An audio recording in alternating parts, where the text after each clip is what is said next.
Is a descendant of the Pend d'Oreille, Salish, Kootenai, Lakota, and Chippewa Cree peoples. Though his formal education is in hydrogeophysics, he has decades of experience developing human capital as a professor, manager, and administrator. He currently serves as the Vice President of Enrollment Management and Student Affairs at Salish Kootenai College, the largest tribal college in Montana.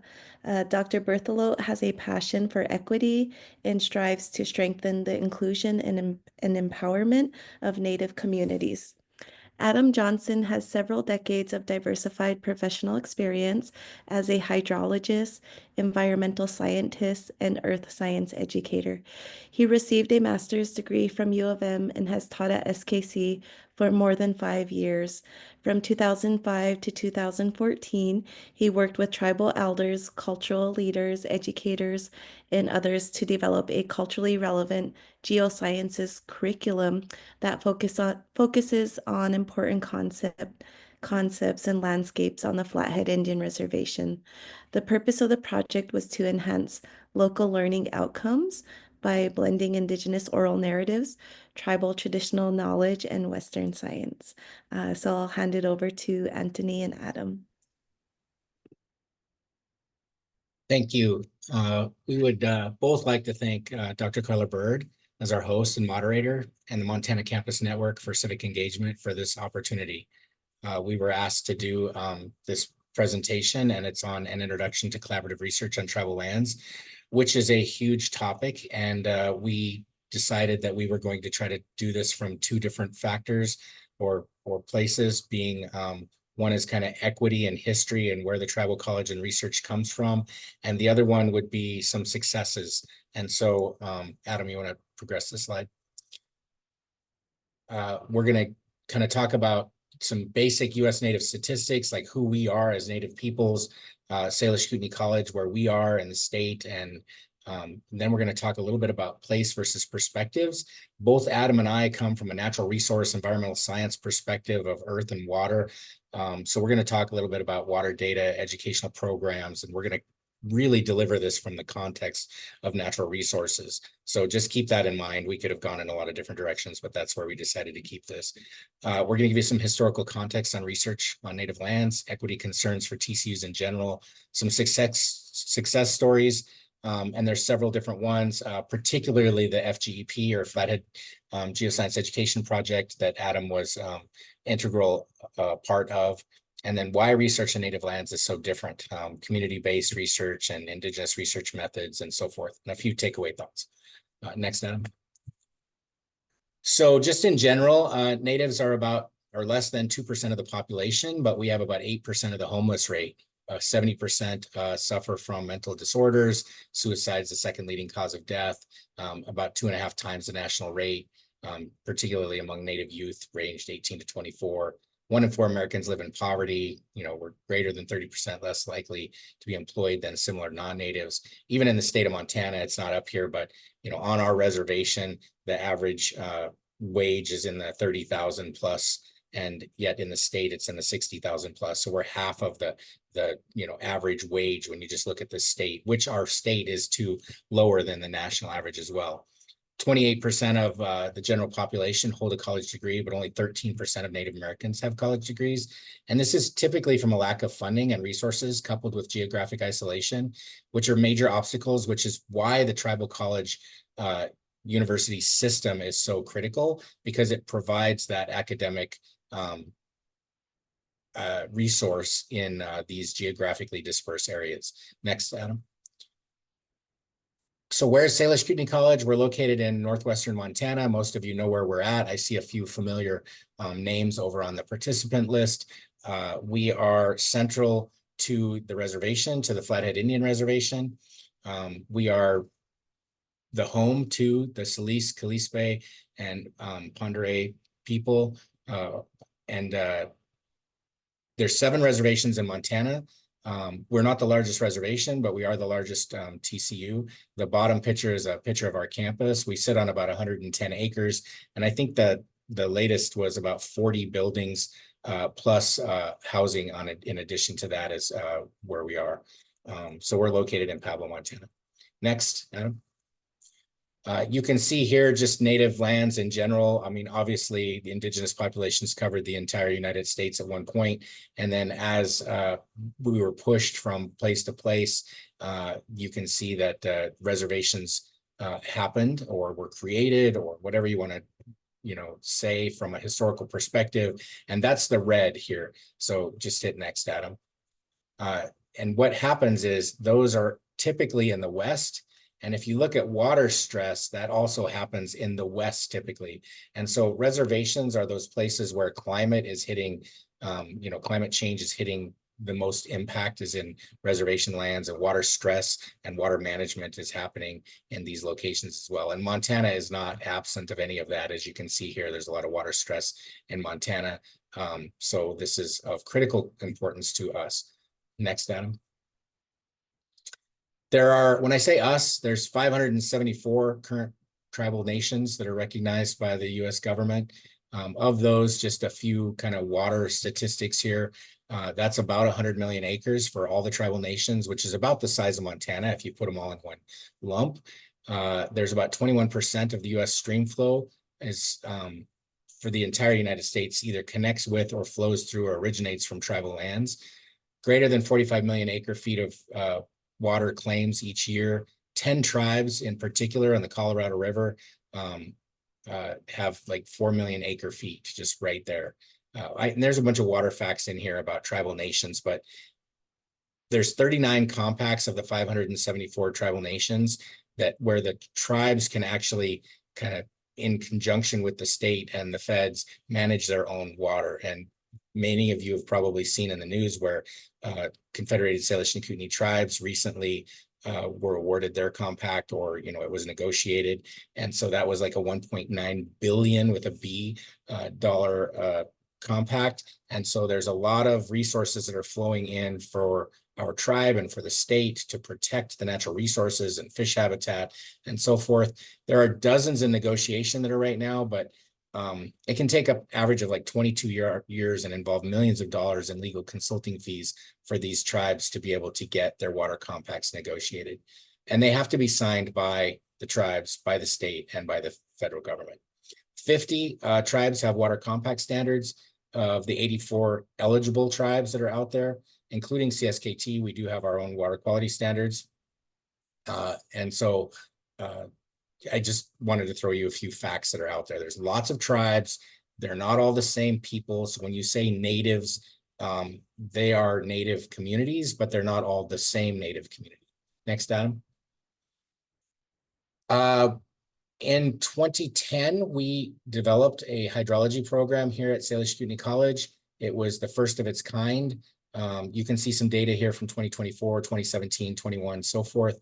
But at the time when we developed this, and I just recently looked this up and it hasn't changed much, but there were 16 associate's or bachelor's degrees in water-related resources that were at the associate's level or at the bachelor's level, so undergraduate in the entire nation. 2 at the associates and 23 at the bachelor's level have courses in hydrology. At the undergraduate level, typically water-related degree programs are offered at the master's or the PhD level, and you get to them from either law or from environmental science or from geography or from history or from different places. But there's not a lot of undergraduate water programs, even though it affects so many people in the nation. So we set out to develop a program.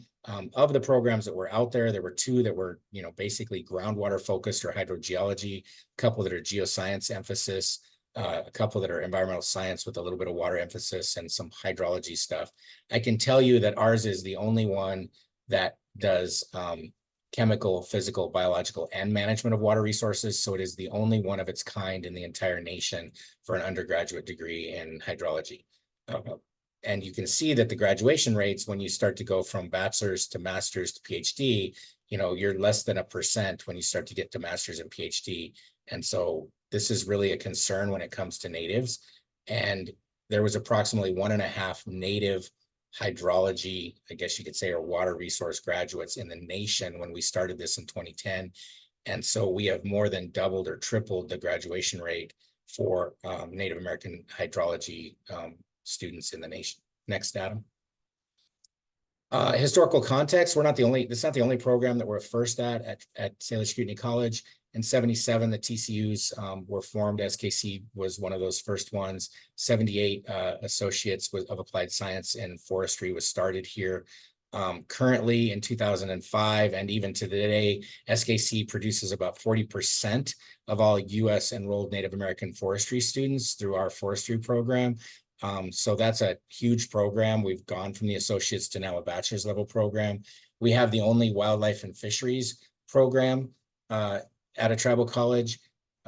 There's lots of firsts that we've had. And Adam did his project in that 2014 kind of range with the Flathead Geoscience Education Project that he's going to talk about later. But from Adam's conception, or when he first started at SKC, let's say, through today, we've had, I think, 7 geo instructors prior to me leaving the hydrology program and going into administration. And so there's been a lot of conversion in people and so forth.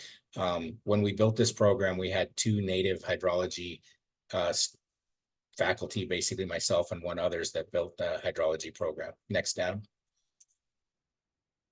So just a little bit of equity things when it comes to TCUs. We put our students into 3 different categories. You have beneficiaries, which means that they are either an enrolled or first generation student. And those students, we receive about half of the amount that other community colleges would get for their students. A non-beneficiary would be someone who does not fit into the beneficiary category. So they're not enrolled or first generation, but they are a Montana resident. And for those students, our state is one of only a few states, I think there's 3 of them out there, that do actually provide some funding for those students. And for us, it's a little over $3,000, which is about a quarter of the amount that other community colleges get for similar students in the state and elsewhere. Graduate students, dual enrollment students, and others that are not listed, either, they're not a Montana resident or they're not a native, enrolled, or first generation. So let's just say a second generation student like my daughter, she's a Montana resident, she'd be considered a non-beneficiary, so they would get that. But others, we receive no money. So we do have master's programs at our institution and we do dual enrollment students, but we receive no money for those students. And so for us, that means that there are major equity issues. And we're not eligible to apply for many of the grants that other institutions can apply to as well, simply because we're a tribal college, we fall into different categories. Next, Adam. So we are a small college. We have about 650. Actually, I just looked at the enrollment this morning and our census one shows 673 students. So we've been up the last 3 years. We have about 70 full-time faculty members. We focus on the needs of American Indian students. 70% of our students, take around there, depending on the year, are American Indians, and we must maintain at least a 51% Native American enrollment to stay as a tribal college. That's in our charter. Approximately 60 tribes are represented here at any given time, which is about 20 states that are represented here. So it's not just Confederated Salish and Kootenai students. 68% are non-traditional. It says here greater than 23 years old, but that's actually a little bit older. The average age here is 33 years. And so we're going up every single year. It seems like we're increasing the age by 1, but we do not get a lot of the 18 to 24-year-old students. We're open access to everybody. So it's not just tribal students that can come here. And, we're rural, we're a depressed location financially. 65% of our students are first generation, 75% are on Pell and so forth. Adam, next. So the goal of our hydrology program was to increase that national average, which I told you we did. And here's just, us on a few of our classes, different places on our reservation. Every one of these are different places where we can take our students out. And we live in a very diverse area that has a lot of water and a lot of different geologic features. And so it's really nice to be able to have a program that's centrally located to that. And we don't have to drive long distances to get our students out into the field. Next, Adam. We've done a lot of research here. I myself have mentored about 600 plus research projects from students in my 15 years that I've been here. We've had students go up into the Mission Mountains and measure water quality. They've looked for, spotted frog decline from some parasitic invasions that have gone on here. We've looked at blue camas. We've looked at swimmer's itch in Flathead Lake. Sediment sampling. We've, done tree rings and fire stuff. I could go on and on and on. There's hundreds that we have done. But I just wanted to say that the capacity to do research is here from the students' interest. And it's here because of the amount of sheer natural resources that we have. The limiting factor is sometimes funding or faculty or someone to mentor the students or to walk them through the process. Next, Adam. So I'm going to let Adam talk about one of the successes and I'll just let him take over. Thank you. Thanks, Tony. I appreciate the opportunity. So as Tony mentioned, there's a number of challenges that the colleges and its students have faced, including need to increase tribal student enrollment in earth sciences, and Tony talked quite a bit about that. Also, when I first started teaching at SKC, which was about 20 years ago, I really knew nothing about some of the learning objectives that the college required. So SKC would have typical objectives in a syllabus, like the University of Montana would have, for example, content objectives or critical thinking objectives. But I learned quickly that SKC also wanted its faculty to include cultural objectives in the curriculum for each of the classes. And so the lack of information that I had on how to do that was one of the reasons why we initiated the Flathead Geoscience Education Project, which was a collaborative learning experiment on the Flathead Indian Reservation. And so I'm just going to take you through a little bit of the history of that project, some of the results and conclusions, and then after that, I'll turn it back over to Tony for some additional thoughts. So the purpose or the goal of the project was to explore connections between local traditional knowledge, indigenous science, and oral histories on the one hand, with what you might call Western earth science on the other. That Western earth science model is what I was trained in when I went to school. And so that was one of the goals. The other goal was to determine whether all these topics could be integrated into existing classes that might exist in various places in earth sciences and water resources specifically. And so this is a picture of a portion of the Flathead Reservation. It's looking northward toward St. Ignatius. Flathead Lake is in the background, and then the Mission Mountain Range is on the right side of the image. So just to explain a little bit more about the location that we're talking about. I know Tony went through this as well, but the Flathead Reservation is in northwestern Montana. It's about 30 minutes north of Missoula.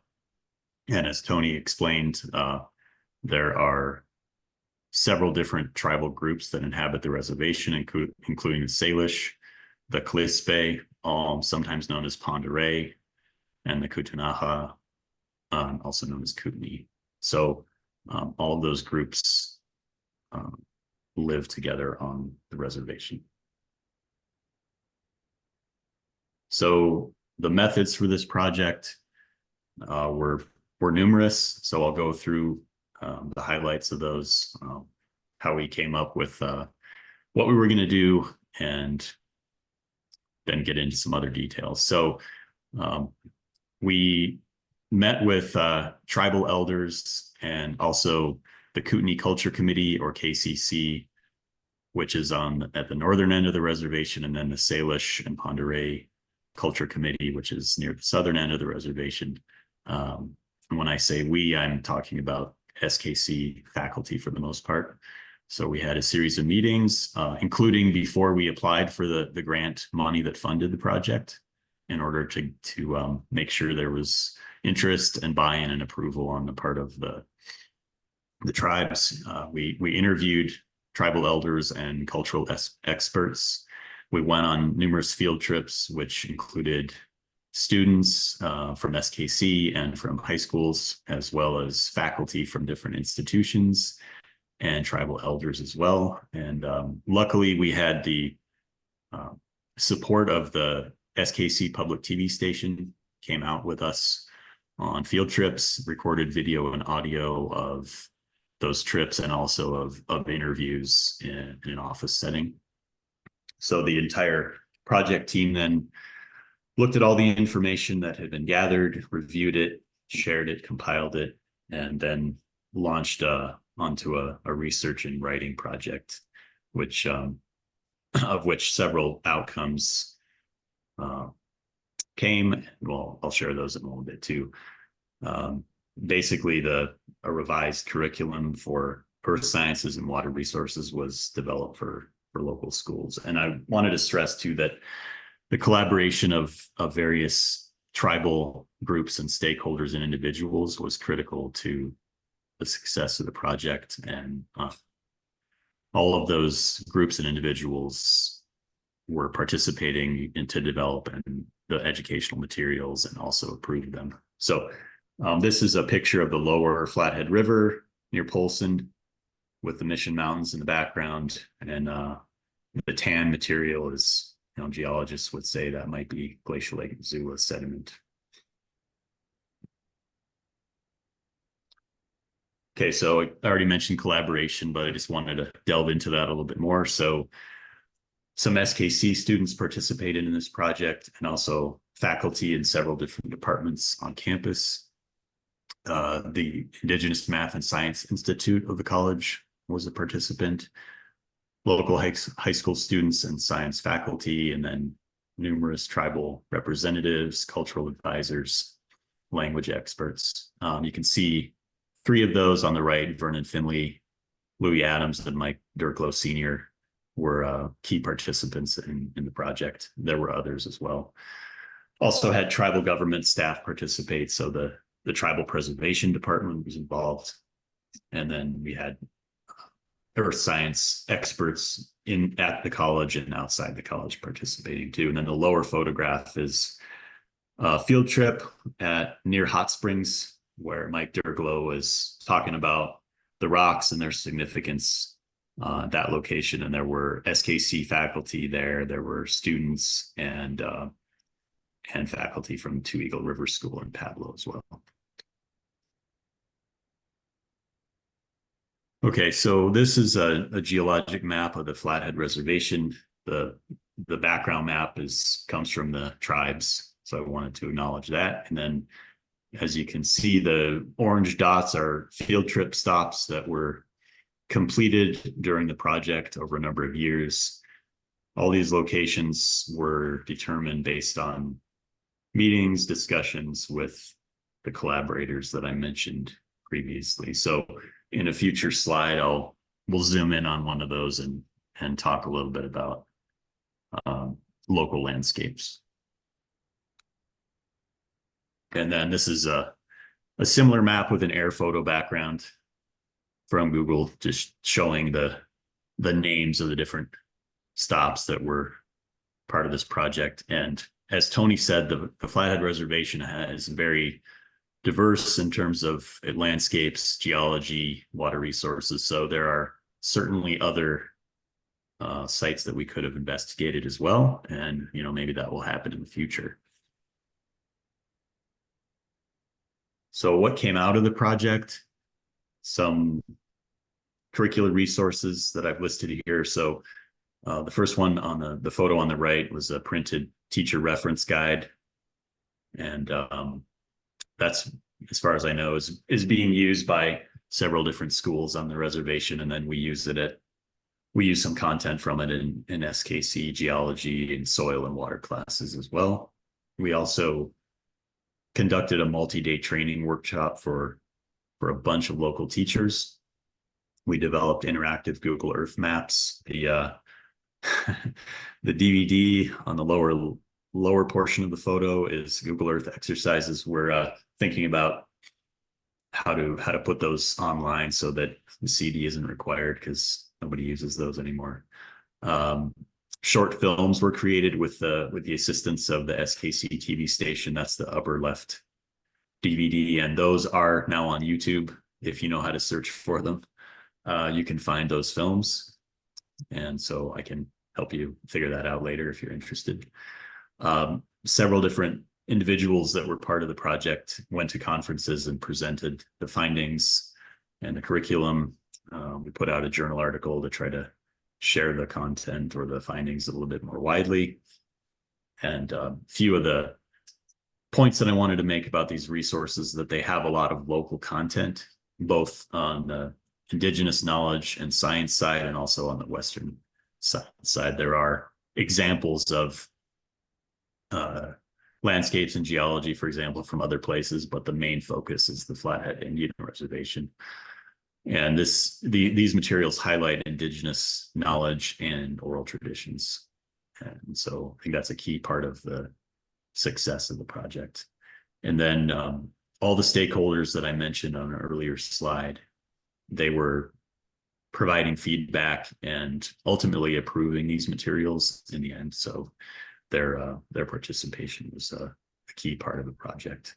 And so it's our belief that these materials are good for kindergarten to 12 schools and also college students as well.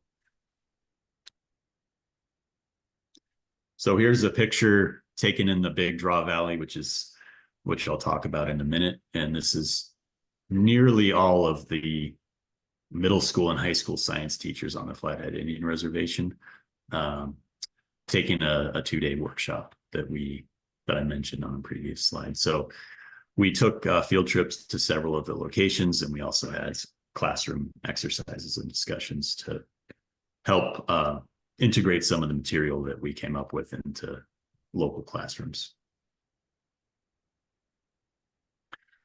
Okay, so I wanted to go into a little bit more detail on some of what we found for one of these locations. There are interesting stories,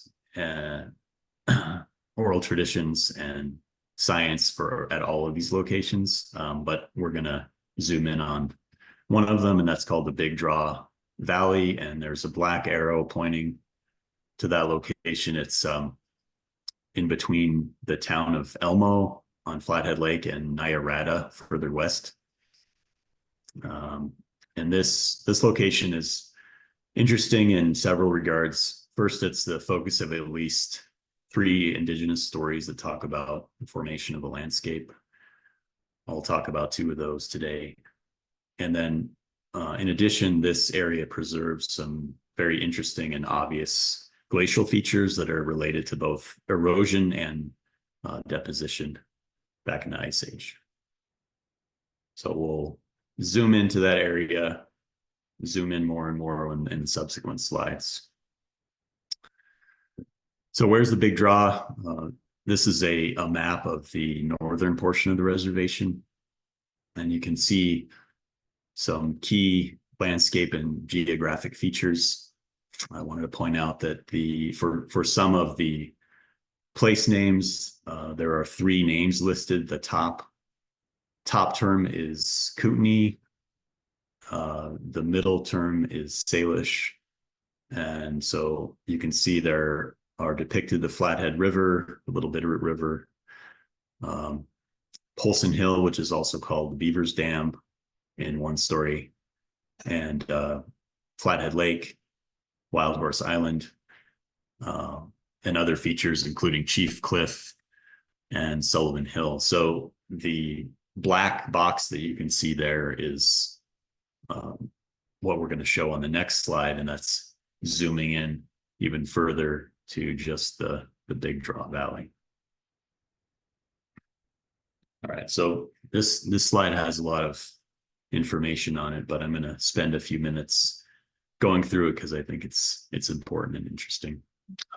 So some researchers have called something like this an ethnogeologic map. I'm not sure if that's the best term, but it includes place names and oral tradition information and landscape knowledge, and as well as earth science and geology information. So as I said previously, in the places where you can see multiple names or terms for a location, the top term is Kootenai and the middle term is Salish, and I don't speak either of those languages, so I'm not going to say their names in those languages. So I guess I'd like to point out some key features of this map. They're outlined in orange. So Flathead Lake is on the east side of the image. The Elmo Moraine, which is in dark brown, which is a glacial feature I'll talk about in a minute. Moving west, there are some blue lines that resemble stream channels.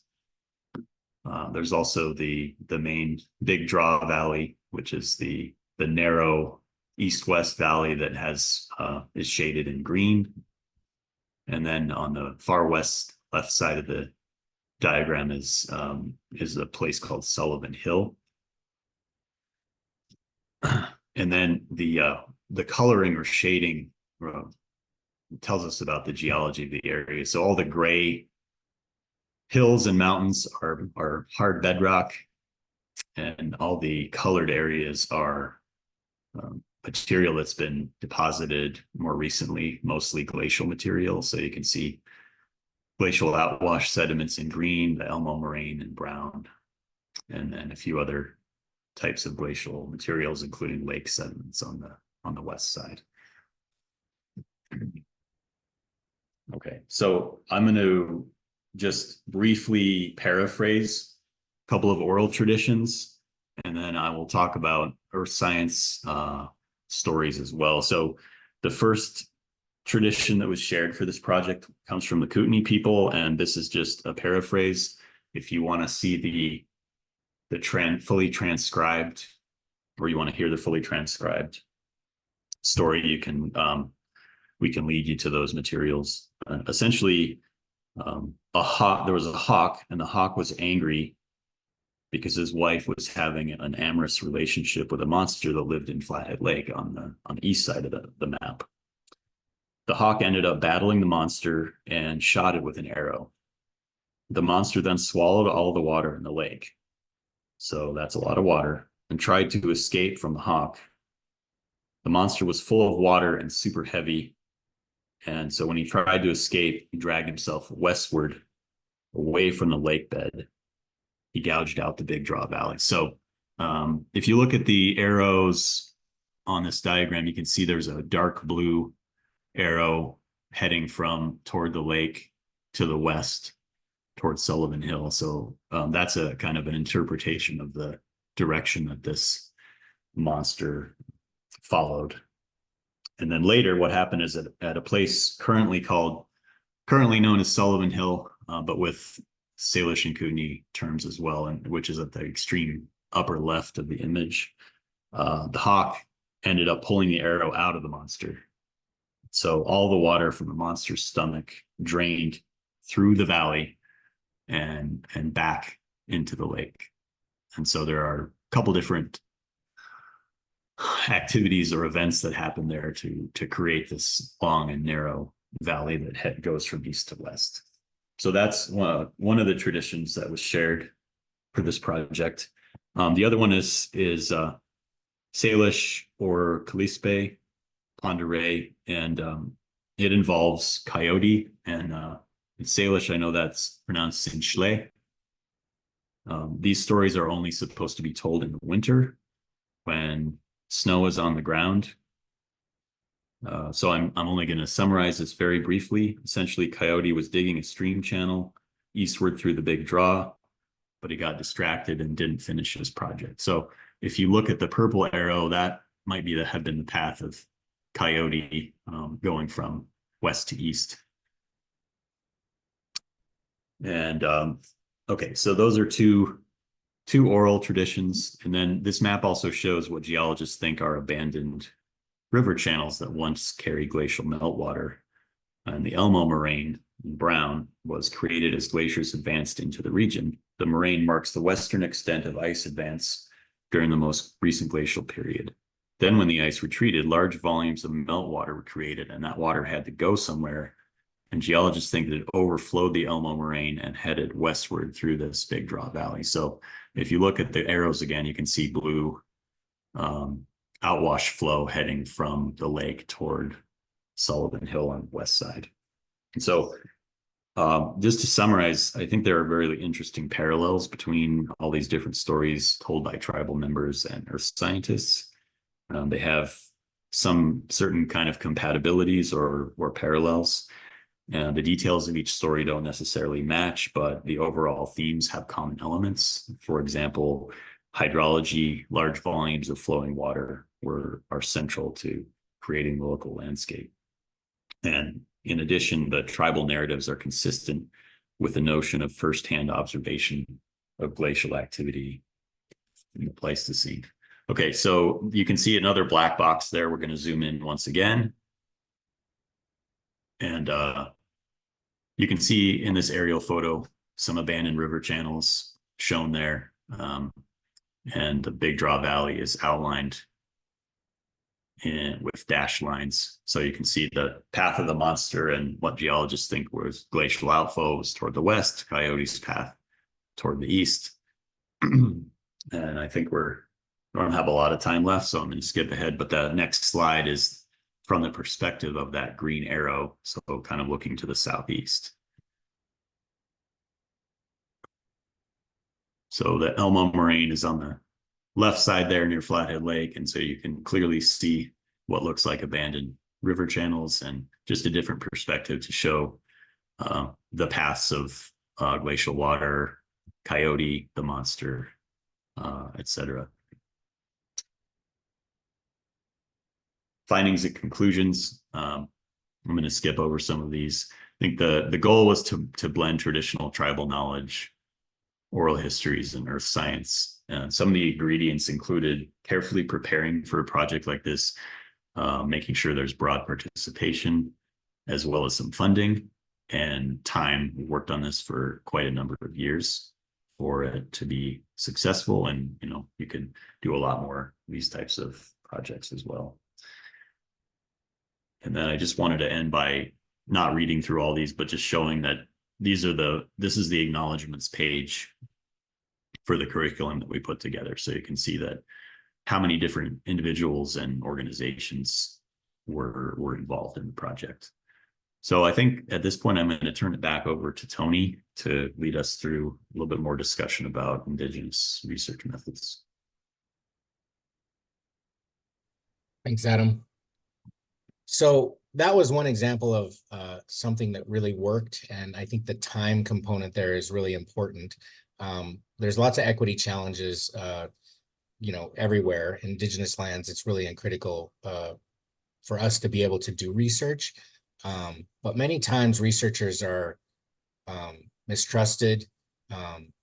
People on reservations have historical trauma. Systems are not always in place so that you can actually do research. Like we don't have IRB offices, or the IRB office might be with the TCU, but it's not with the tribe itself, and they're two separate entities.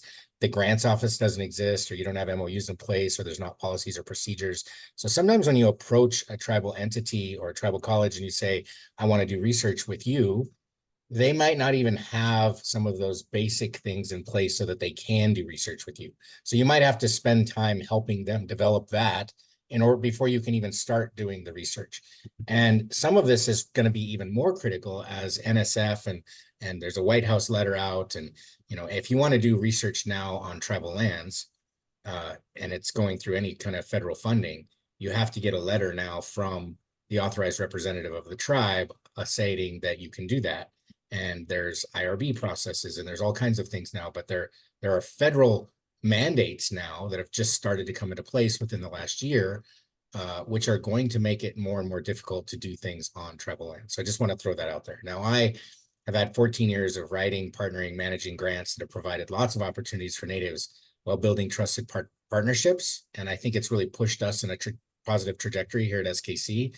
I work with the University of Minnesota. I've worked with them for like 15 years, with Humboldt, University of Montana through EPSCoR and TCUP funding. And now more recently, the Tech Hub is working with both MSU and U of M, Montana Space Grant, and many others have been there. I'm a co-director of the Geoscience Alliance. which is all about increasing Native American participation in the geosciences. And there's any other number of things that are out there, Globe, Quasi, Fuse Alliance, and so forth. Next, Adam. I'm going to kind of shorten some of this, but it's presentations that I've summarized for you guys that come from many different people, from Ronalda Freeman, or Dr. Freeman, from Dr. Lori Lambert, from Gregory Cajete. There's lots of people that I put things in here, but some context about working with Native communities is who has the right to create knowledge and by what means. And so if you're going to do research or you're going to create some information, do you actually have the right to do that? There's a lot of worldviews that differ, but there are some commonalities amongst tribal entities, and they all have different languages and customs and laws and whatever, but we do tend to have many similar worldviews. Not all Indians are the same. Montana has this whole curriculum in the K through 12 system in the Indian Education for All, which is essential understandings regarding Montana Indians. And I think that's something that everybody should look at before they even approach a tribal community, is just to kind of get that essential understanding or basic education. Next, Adam. This is taken, initially it was taken from U.S. National Institute of Mental Health. It was adapted by Gregory Cajete in his book, Igniting the Sparkle, which I think is a great read, by the way. And then I've kind of adapted it from there. But there's these different ethnic groups that were kind of looked at: European, African, Asian, and Native American. And you can look at, basically what is their value system? And then how do they, how does that be contextualized for doing research or doing other things in these communities? Europeans are often acquisition to object, which is accounting or measuring, which is an either or you have to have repeatable or reproducible kind of technology, right? In African societies, it's many interpersonal relationships between humans, and that's the value that they have, not the acquisition of something, but their value is based on that relationship. And so there's a lot of symbolic and imagery and rhythm and, the union of opposites and so forth, and spirituality, because it's all about those relationships. In Asian communities, it's usually the cohesiveness of the group far above the individual, right? So that goes from corporate to personal to whatever, but it's always about how are you contributing to the group, striving towards transcendence and so forth. And in Native American communities, it's the balance of relationship between humans, spirits, past, present, future.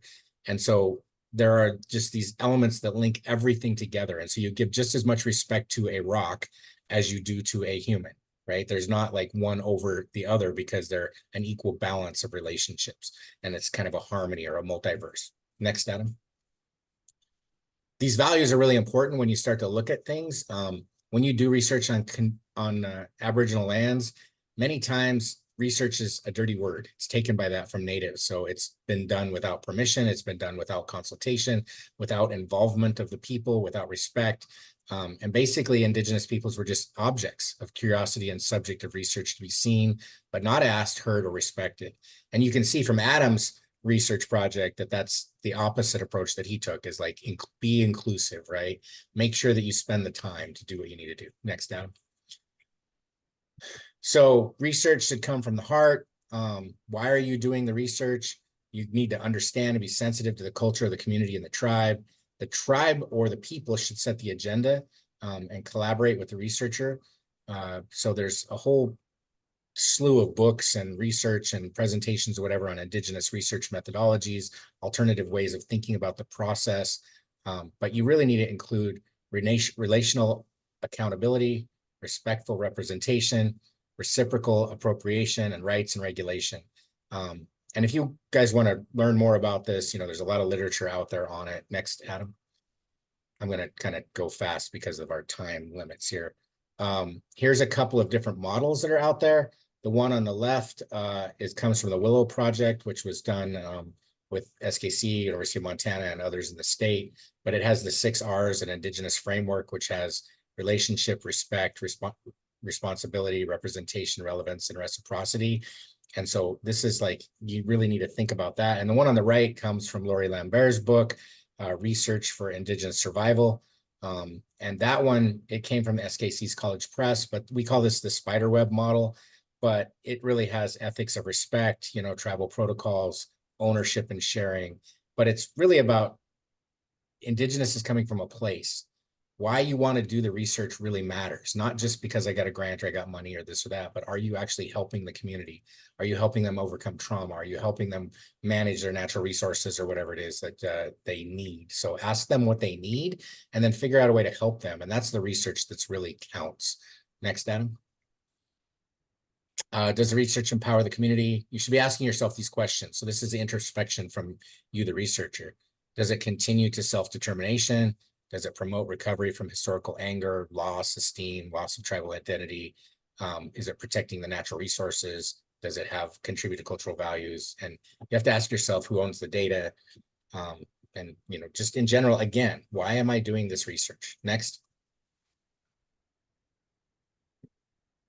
How is your research demonstrating respect for the culture, for the community, for the person telling the story, for the natural resources and the sacred places? Am I collaborating in cooperation with the tribal indigenous government? Did I ask for permission? And as Laurie Lambert would say, are you staying for tea? As Adam implied, this is not something that you can just do in a 2-year grant cycle or a 3-year grant cycle. It took him 8 years to get to the end results. And it is a process to be able to work in tribal communities. And so you need to account for that in your grants. And you might just say, I'm only going to get to this part where I'm building the relationship in maybe your first grant or your first endeavor working with the tribal community. And then after you build respect and you build those relationships and you stay for tea, then you can start to do some meaningful things or meaningful in the research term, because it is meaningful building those relationships as well. Next, Adam. Here's another one, Western science versus Indigenous science, just a little comparative thing, traditional native knowledge systems. And you see this in, I think, multiple different places. The reference is down below on this particular one. But, one is holistic, one is part of a whole, one is,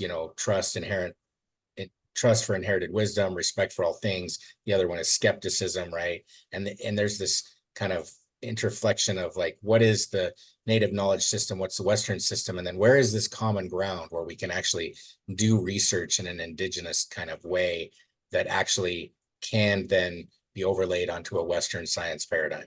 All right, next. What is the method of collecting that data?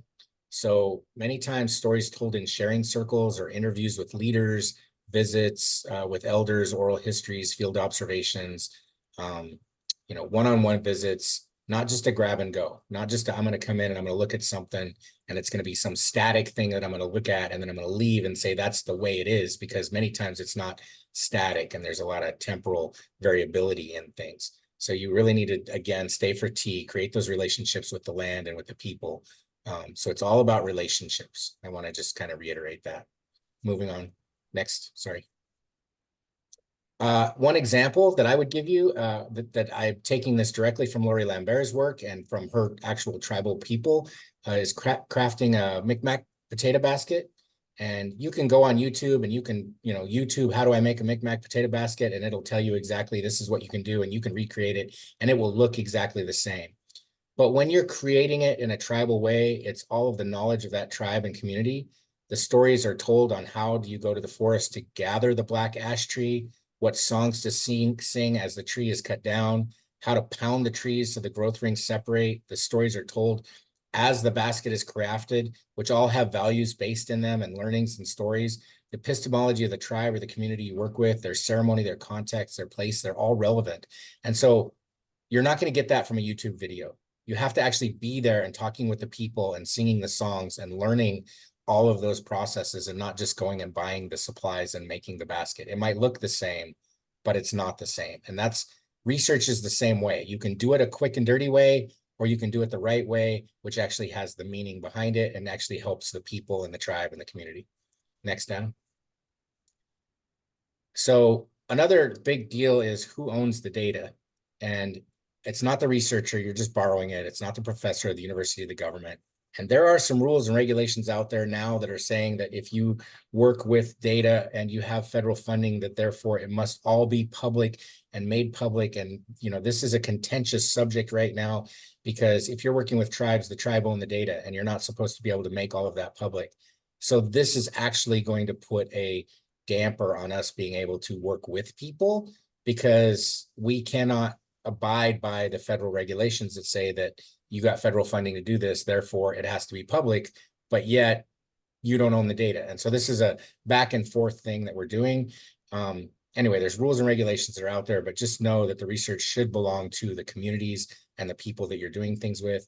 For more information, you can go to the American Indigenous Research Association, and I put a link on there. But I just wanted to kind of share some of that context. Next, Adam. And these are my final couple of slides. I would say that, you can go to our natural resources up here. This is a little plug for our program. I'm throwing that out there. But we're constantly doing things where we're taking kids and things, and we have a lot of resources, and we have a great program. So please visit our site, ask our instructors about the college, and learn more about us and our community. Next, Adam. And I wanted to just say thanks to everybody for the opportunity for us to speak. We try to be grounded in tradition, and one of our mottos is charging into the future. So we appreciate your time. Thank you. I'm Lynch. Thank you, Anthony and Adam. There's a comment by Leah Bradford, and she was wondering if you're interested in potential partnership. And so you might take a look and read that particular comment. We also have two more comments. I know we got 5 minutes. Someone mentioned what extent were early geologic researchers aware of these stories?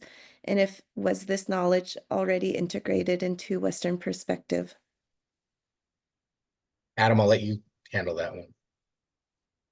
I think the answer to the first question is it's unclear.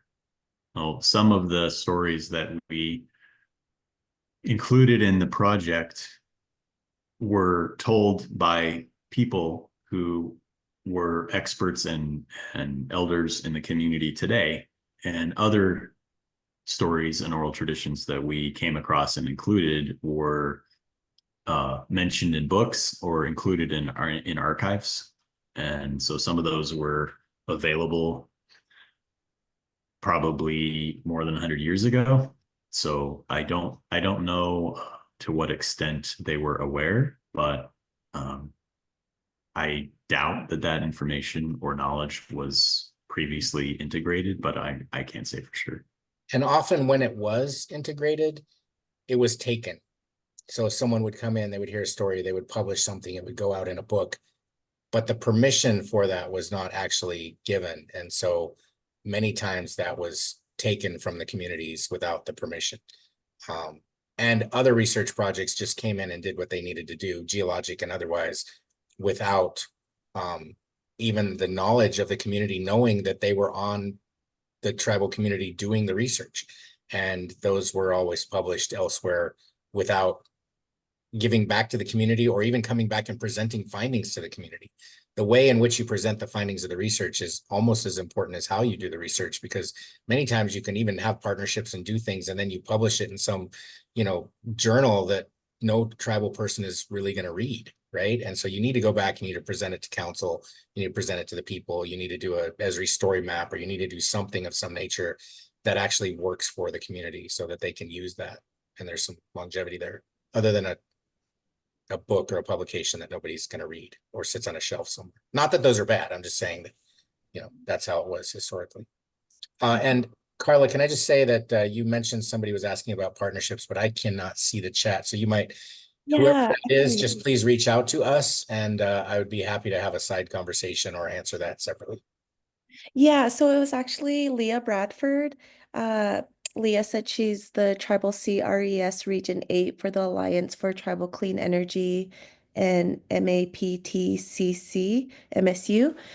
She's asking, would SKC be interested in learning more about technical assistance related to environmental, climate, public health, and renewable energy initiatives? The Alliance is focusing on tribal colleges and universities and how to engage more college and student populations. Additionally, securing funding is a major focus for both MAPTCC and the Alliance.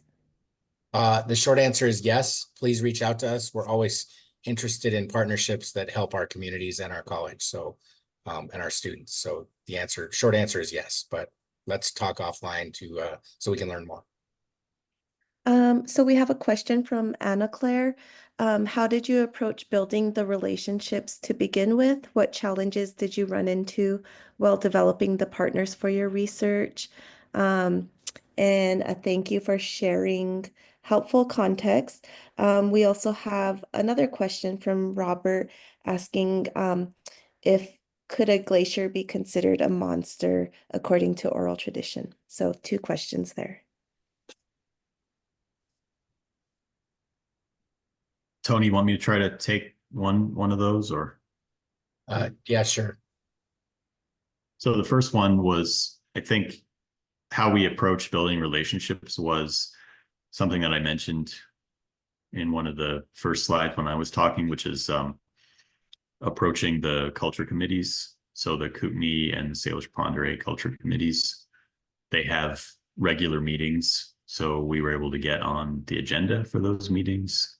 And I remember long ago getting up there and talking about trying to do something like this. It was a bit intimidating, but I think, after the formal part of the meeting ended, there were some people that came up and wanted to talk about the proposed project. So, and things kind of started from there. So I think that's one answer. There were numerous challenges, I guess. I'm not sure I have time to talk about those right now. I work with several tribes over, in several states with research projects and with students and just, communities throughout the entire nation. We're constantly just trying to educate people on what those challenges are. So as Adam said, we've had entire conferences based on what are the challenges to doing research in tribal communities. And it's not a small task. Like I said, some of them don't even have, like, who do you go? Who's the primary contact? And Adam said, hey, I went to the culture committees, but he had to learn to go to the culture committees from someone here at SKC or from someone in the community.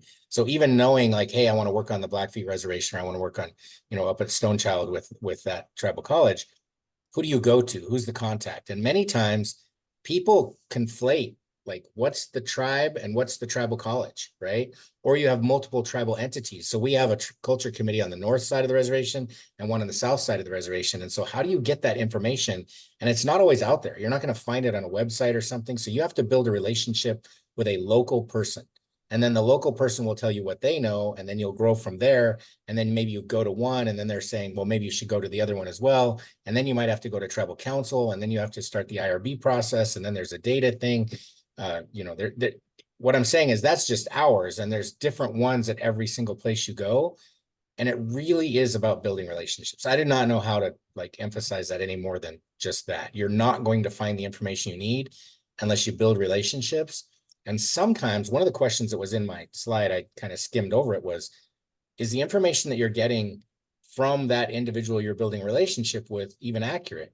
Are the stories that are being told accurate? Because I have seen where even people who grew up in our community are very active in our culture, they will tell a coyote story and some elder will say, you're telling that wrong, or you're doing that wrong, or you've got the wrong perspective. And so there's even skepticism within our communities about how knowledge is being transferred from place to place. It is a very hard navigation skill, and we often mess it up. But I think as long as your heart is in the right place and you're asking yourself, like I said, why am I doing this? And can I help the community? And are you trying to build the relationships, and you're not, out for your own personal benefit? That's when it really comes to fruition, and you can actually get some great things done with tribal peoples. I hope that helps answer that. Thank you, Anthony and Adam. So I believe we just came up to the end of the hour, and so we just really appreciate your time and your sharing of your research. And for those who are participating, you'll be sent an evaluation. So please give us feedback on how we could make these webinars more accessible, give us ideas of topics you'd like to hear about. Also, someone asked if these are recorded. Yes, they will be recorded. We have a Campus Compact webinar series posted on YouTube. So Google that, or we could send you a link. And just thank you to everyone. So I think that closes everything out. Thank you. Thank you. Thank you, Karla. I'll just very quickly sort of bookend this and just say, yeah, once again, thank you to everyone who attended today's session and for sharing their experiences. We really do appreciate you took the time to be with us today. For more information about the Centering Indigenous Knowledge webinar series, you can visit the Montana Campus Network Pacific Engagement website at mtengage.org. And again, if you'd like to share today's session, we'll be uploading that to YouTube shortly. As a reminder, next week's session is on October 10th at noon Montana. Mountain. Will feature student panelists sharing their higher education experiences at tribal colleges and universities. So with that, goodbye, and we will see you next time.